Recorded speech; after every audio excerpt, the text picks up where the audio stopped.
নবী সাল্লাল্লাহু আলাইহি ওয়াসাল্লামের সামনে ওমর রাদিয়াল্লাহু আনহু বসে আছেন। কে বসে আছেন? ওমর রাদিয়াল্লাহু আনহু নাম তো জানেন, ইসলামের দ্বিতীয় খলিফা। তিনি ইহুদিদের কাছ থেকে ছোট্ট একটা তাওরাতের একটা পৃষ্ঠা তিনি পেয়েছিলেন, এমনি পড়ার জন্য, জাস্ট দেখার জন্য তিনি বের করে একটু পড়ছেন। তিনি কি তাওরাতের প্রতি ঈমানদার, মানে তাওরাতকে কোরআনের উপর অগ্রাধিকার দেওয়ার মানুষ? না, তিনি জাস্ট এমনি কৌতূহল বশত দেখছেন। দেখে নবীজিকে বলছেন যে তাওরাতে কিছু সুন্দর কথা আছে ইয়া রাসূলুল্লাহ। এই কথা বা এই স্টেটমেন্ট শোনার সাথে সাথে নবী সাল্লাল্লাহু আলাইহি ওয়াসাল্লামের চোখ মুখ রাগে লাল হয়ে গেল। হাদিসটা মিশকাতে আছে। রাগে লাল হয়ে নবী সাল্লাল্লাহু আলাইহি ওয়াসাল্লাম বলছেন যে ইয়া ওমর, হে ওমর, তুমি আমার সামনে তাওরাত পড়ছো? জেনে রাখো, লাউ কানা মূসা হাইয়ান, যদি মূসা আলাইহিস সালাম এখন জীবিত থাকতো। তাওরাত কার উপর নাজিল হয়েছে? মূসা। তাওরাত পড়ছো আমার সামনে, তাওরাত যার উপর নাজিল হয়েছে সেই মূসা আলাইহিস সালাম যদি জীবিত থাকতো এখন, ফাত্তাবা'তুমুহু, আর তোমরা আমাকে বাদ দিয়ে তার অনুসরণ করতে, ওয়া তারাকতুমুনি, আমাকে ছেড়ে দিতে, লা দালালতুম আন সাওয়াইস সাবিল, তাহলে তোমরা অবশ্যই পথভ্রষ্ট হয়ে যেতে। তাওরাত পড়ছো, এখন যদি মূসা আলাইহিস সালামও জীবিত থাকতো আর তোমরা আমাকে বাদ দিয়ে নবী মূসার অনুসরণ করা শুরু করতে, তোমরা অবশ্যই জাহান্নামী হয়ে যেতে। লাউ কানা মূসা হাইয়ান, যদি মূসাও জীবিত থাকতো এখন, আবার যদি জীবিত করা হয় আলাইহিস সালাম, লাত্তাবা'নি, অবশ্যই তাকে আমার অনুসরণ করতে হবে। এটা কি বুঝতে পারছেন?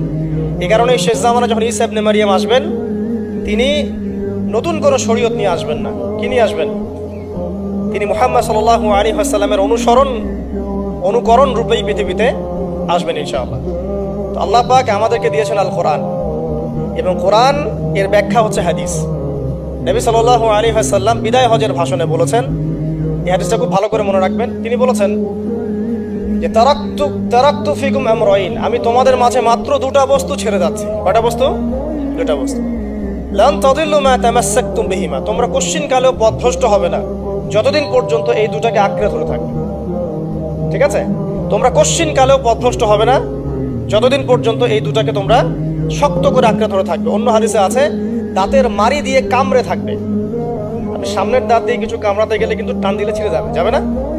দাঁতের মারি দিয়ে যদি শক্ত করে ধরেন, এত সহজে কিন্তু টান দিলে ছিঁড়বে না। এই জন্য নবীজি বলছেন সাল্লাল্লাহু আলাইহি ওয়াসাল্লাম দাঁতের মারি দিয়ে কামড়ে ধরে থাকবে কোরআন এবং সুন্নাহকে। সেই দুটো বস্তু কি? নবী সাল্লাল্লাহু আলাইহি ওয়াসাল্লাম বলছেন, একটা হচ্ছে কিতাব আল্লাহ, আল্লাহ পাকের কিতাব, মানে কি? আল কোরআন। ওয়া সুন্নতি নবীহি, মানে নবীর সুন্নাত, অর্থাৎ হাদিসগুলো। কোরআন এবং সুন্নাহ মিলে ইসলাম। এই ইসলামটাই হচ্ছে আল্লাহ রাব্বুল আলামিনের মনোনীত সর্বশেষ দিন, সর্বশেষ টেস্টিমেন্ট। মানে আদম আলাইহিস সালামও তো মুসলিম ছিলেন, নূহ আলাইহিস সালামও মুসলিম ছিলেন, ঈসা আলাইহিস সালাম, মূসা আলাইহিস সালাম, ইব্রাহিম আলাইহিস সালাম, এই যে লক্ষ লক্ষ নবী রাসূল, তারা মুসলিম ছিলেন না? সবাই মুসলিম ছিলেন, কিন্তু সর্বশেষ যে বিধিবিধানগুলো আল্লাহর পক্ষ থেকে এসেছে সেটা কি? কোরআন এবং সুন্নাহ এবং ইসলামের এই নতুন রূপটা, সর্বস্বীকৃত সর্বনতুন যে রূপটা, এটা কিয়ামত পর্যন্ত থাকবে ইনশাআল্লাহ। তো ইসলাম চির প্রাচীন এবং চির নতুন, চির আধুনিক। আমরা কি বুঝাতে পারছি? এখন এই ইসলামটা কি পরিবর্তনযোগ্য? উত্তর না।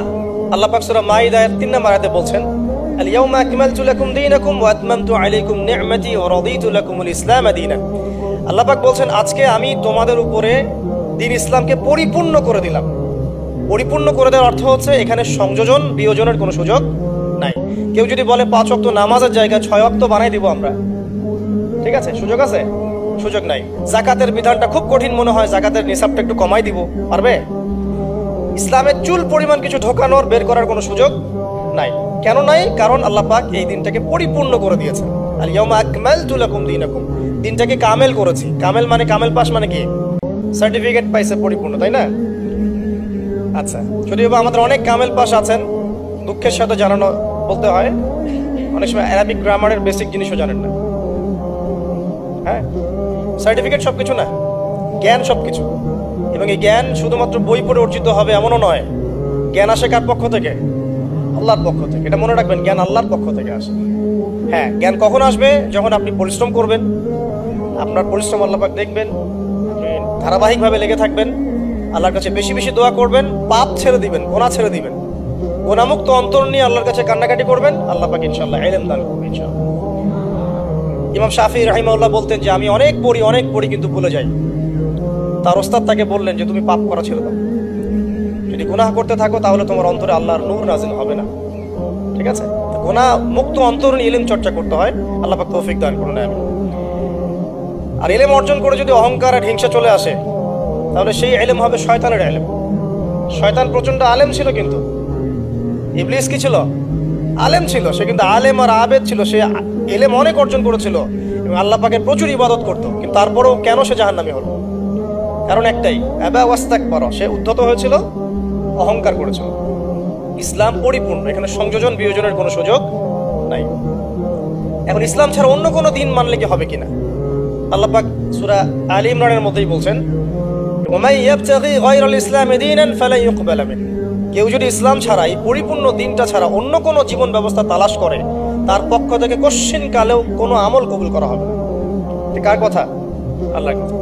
এখন আসেন, ইসলাম বাদ দিয়ে আমরা অন্য অন্য যে মতবাদগুলো অনুসরণ করে থাকি আর কি, পশ্চিমা মতবাদ বলেন, তারপরে গ্রিকদের দর্শন বলেন, চাইনিজ দর্শন বলেন, তারপর ব্যাবিলনের সভ্যতার দর্শন বলেন, যত দর্শন আমরা ফলো করি ইসলাম বাদ দিয়ে, এগুলো যদি কোরআন এবং সুন্নাহর সাথে সাংঘর্ষিক হয়, সেগুলো কি পরকালে আমাদেরকে বাঁচাতে পারবে? পারবে। কিন্তু যে কোনো মত, যে কোনো পথ, যে কোনো দর্শন যদি ইসলামের অনুকূলে হয়, কোরআন সুন্নাহর কাছাকাছি হয়, কোরআন এবং হাদিসের সাথে মিলে যায়, সেটা ইনশাআল্লাহ তাআলা ইসলামকে এগিয়ে নেওয়ার ক্ষেত্রে সাহায্যকারী ভূমিকা পালন করবে। আমি কি বুঝাতে পারছি? আল্লাহ পাক পৃথিবীতে নামিয়ে দিয়েছেন, এতিম করে ছেড়ে দেন নাই। আল্লাহ পাক হেদায়েত দিয়েছেন, আসমানি কিতাব পাঠিয়েছেন। আসমানি কিতাবের সর্বশেষ কিতাব কি?